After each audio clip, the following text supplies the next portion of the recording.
ಹರಿ ಓಂ. ಎಲ್ಲರಿಗೂ ನಮಸ್ತೆ. ಅಧ್ಯಾಯ 2 ಶ್ಲೋಕ 4. ಅರ್ಜುನ ಉವಾಚ ಕಥಂ ಭೀಷ್ಮಂ ಮಹಾಸಂಖ್ಯೆ ದ್ರೋಣಂ ಚ ಮಧುಸೂದನ ಇಷುಭಿಃ ಪ್ರತಿಯೋತ್ಸಾಮಿ ಪೂಜಾ ಹರವರಿಸೂದನ. ಅನುವಾದ: ಅರ್ಜುನನು ಕೇಳಿದನು, ಶತ್ರು ಸಂಹಾರಕನೇ, ಮಧುವನ್ನು ಕೊಂದವನೇ, ಪೂಜಾರ್ಹರಾದ ಭೀಷ್ಮ, ದ್ರೋಣ ಮೊದಲಾದವರನ್ನು ಯುದ್ಧದಲ್ಲಿ ಬಾಣಗಳಿಂದ ಹೇಗೆ ಪ್ರತಿರೋಧಿಸಲಿ ಎಂದು. ಭಾವಾರ್ಥ: ಪಿತಾಮಹ ಭೀಷ್ಮರು, ಗುರು ದ್ರೋಣಾಚಾರ್ಯರು ಇಂತಹ ಹಿರಿಯರು ಯಾವಾಗಲೂ ಪೂಜಾರ್ಹರು. ಅವರು ಆಕ್ರಮಣ ಮಾಡಿದರೂ ಅವರನ್ನು ಪ್ರತಿರೋಧಿಸಬಾರದು. ಹಿರಿಯರೊಡನೆ ಮಾತಿನ ಕಾಳಗವೂ ಸಲ್ಲದು ಎನ್ನುವುದು ಯೋಗ್ಯ ವರ್ತನೆ. ಅವರು ಕೆಲವೊಮ್ಮೆ ಕಟುವಾಗಿ ನಡೆದುಕೊಂಡರೂ ಅವರ ಬಗೆಗೆ ಒರಟಾಗಿ ವರ್ತಿಸಬಾರದು.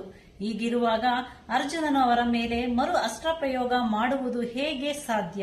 ಕೃಷ್ಣನೇ ಎಂದಾದರೂ ತನ್ನ ತಾತ ಉಗ್ರಸೇನನ ಮೇಲಾಗಲಿ ಗುರು ಸಂದೀಪನಿ ಮುನಿಯ ಮೇಲಾಗಲಿ ಆಕ್ರಮಣ ಮಾಡುವನೇ?